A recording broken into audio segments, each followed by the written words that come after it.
The Rangers run themselves pretty well, but I try to lend a hand.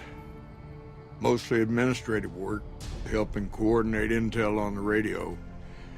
That and keeping an eye on the fires growing across the water.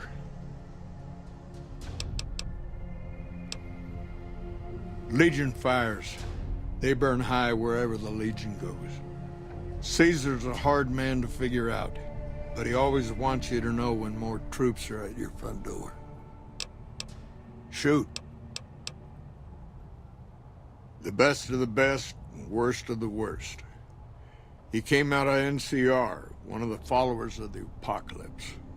Like a lot of the followers, he went out in the wilderness with a partner to try to help those who needed helping. Not much different from how the Rangers used to be, except with books and medicine instead of guns. Out to the Grand Canyon, he met a missionary from Utah, a man by the name of Joshua Graham. Graham helped translate for the followers and the tribes. All three of them got nabbed by the Blackfoots down there, back when they were still at war with every other tribe in the Southwest. Somewhere along the way, he realized he needed to educate the Blackfoots or they were going to get wiped out with the rest of the tribe. Showed them how to use guns, how to make explosives. Once he taught the Blackfoots a thing or two, they needed him. And he no longer needed the followers, NCR, or anyone else. He decided he could remake the tribes of the Southwest whether they wanted it or not. He became Caesar, and Joshua Graham became his legate, his right hand. And that's where Graham stayed until Hoover Dam. Losing the dam was the worst defeat the Legion ever suffered. Graham had been with Caesar since the beginning, but he had to set an example. The Praetorians covered Graham in pitch, lit him on fire, and down into the Grand Canyon he went. It's not that clear-cut. You have to understand, Graham was the toughest son of a gun anyone around these parts had ever seen. Before Hoover, we had 5 kill reports on Graham from Rangers and 1st Recon sharpshooters who tried to take him out. Some folks think he's still alive. Call him the Burned Man. Yes and no. The Blackfoots don't exist anymore. Just like any other tribe that gets swallowed by the Legion. Caesar takes the tribal out of the tribe. Scrapes and burns off tattoos, breaks up families, forces mixed breeding so all the old loyalties die away. The only tribe in the Legion is the Legion. Caesar is their chief, father, and god, all rolled into one.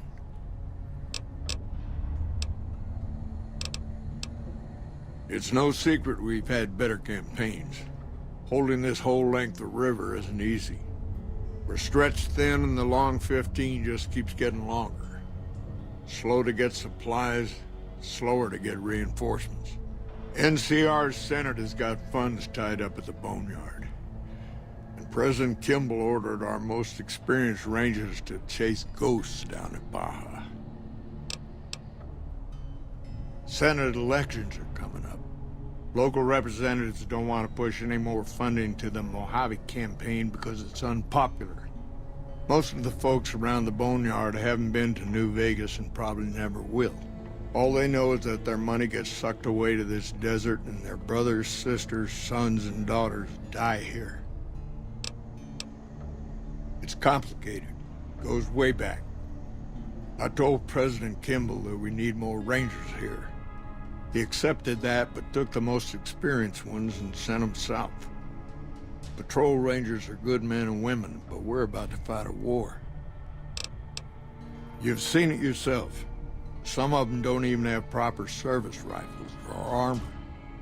Our heavy infantry, power armor units, they're back in NCR territory protecting the interests of Brahmin barons against small-time raiders. Brahmin barons only have one vote at the ballot box, but they have a lot of money to throw around. Shoot. Not too long ago, they took Nelson and Searchlight. They got some camps on the eastern shore of the Colorado. And the monstrosity on the hill across the lake, that's for Caesar. Some folks don't believe he's here yet, but you can tell. He's the eye of the storm. It all roils and spins around him. You don't have to see the man to see the effect he has. Nelson was barely set up. We had a big stretch of unprotected land between Forlorn Hope and Searchlight, and Nelson was the solution. A deaconess named Dead Sea took the place and caused a lot of damage. Searchlight was worse. One of Caesar's Frumentari must have found something in there. Flooded the whole camp with radiation. I could tell you a lot if you had the time, but at my age, I'm not sure which of us would get tired first. What do you want to know? Suppose it depends on what you think's good. Most folks want to hear about Hoover Dam and Boulder City, but it's a long story.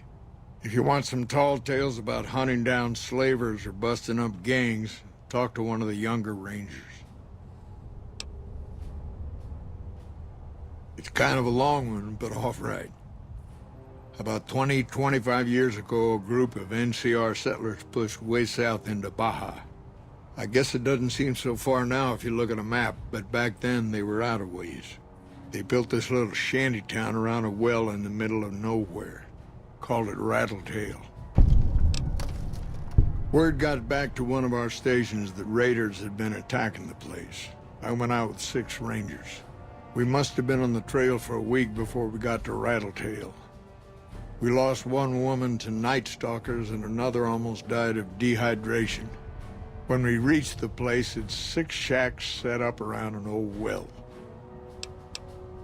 There's over 24 bodies lying in the dunes way outside of town, and 5 men with .308 rifles crouched behind sandbags.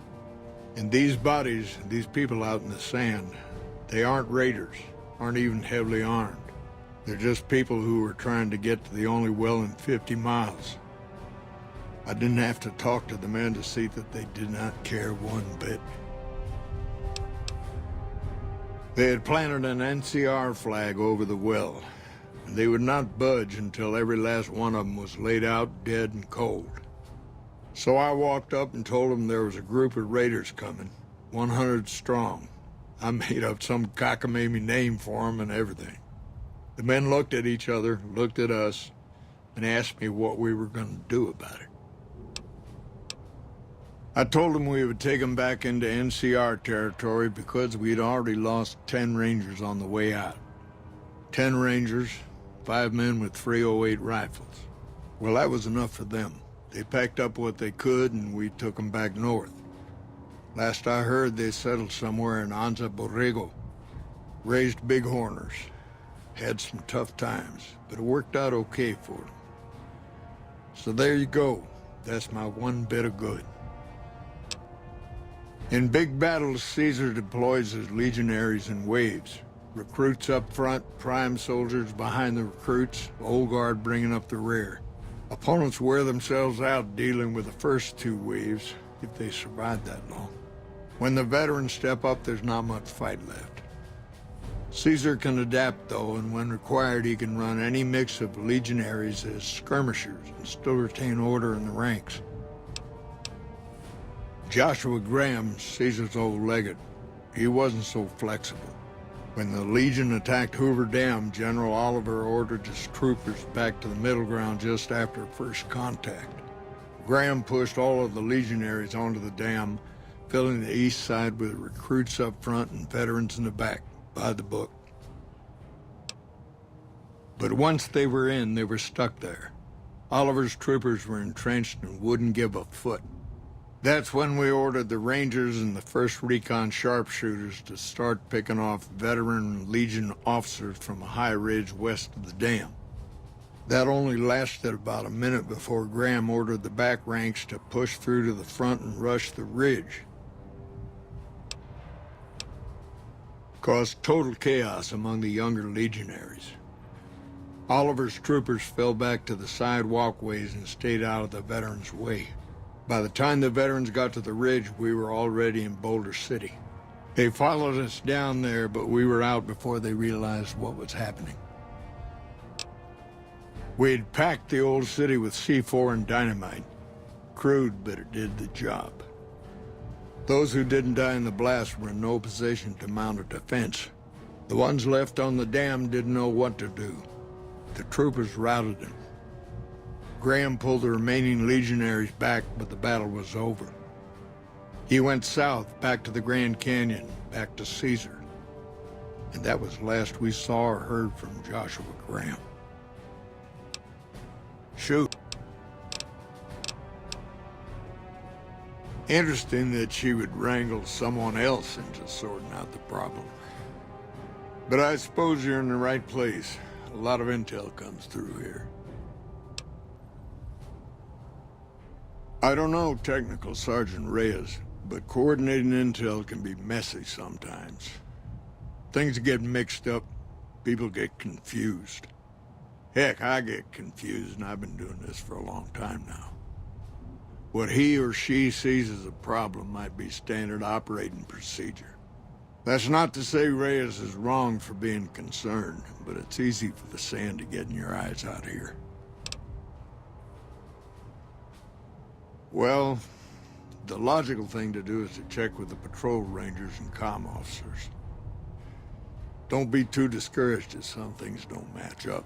Different people see different things, and sometimes the meaning gets twisted, lost in static from person to person. It's a simple system when it works. Patrol rangers radio intel to ranger stations. Comm rangers send the intel up the station chain until it reaches Camp Gulf.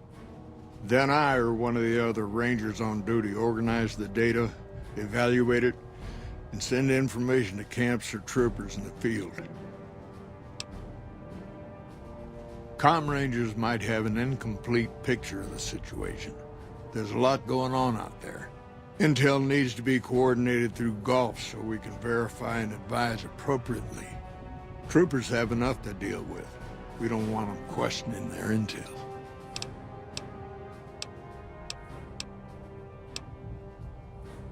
Hold on. If we're gonna have this conversation, let's go somewhere more private. Don't worry, not much bite left in this old dog.